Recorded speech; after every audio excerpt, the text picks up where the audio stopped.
How to enable quality filter on Twitter.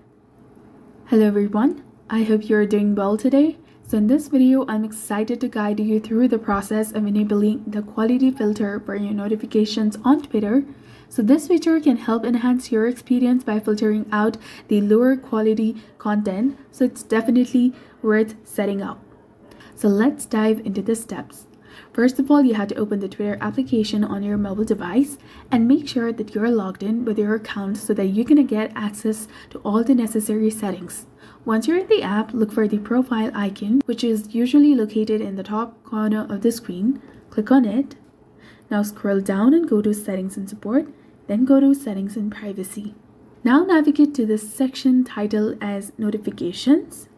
That is below the Privacy and Safety options. Click on it. This is where you can find the quality filter option that we're looking to enable. Click on the filters option over here, and then finally toggle the option to turn on the quality filter.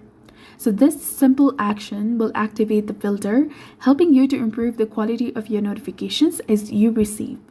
And that's all there is to it. I truly hope that you found this video helpful and informative. This feature can help enhance your experience by filtering out the lower quality content, so it's definitely worth setting up.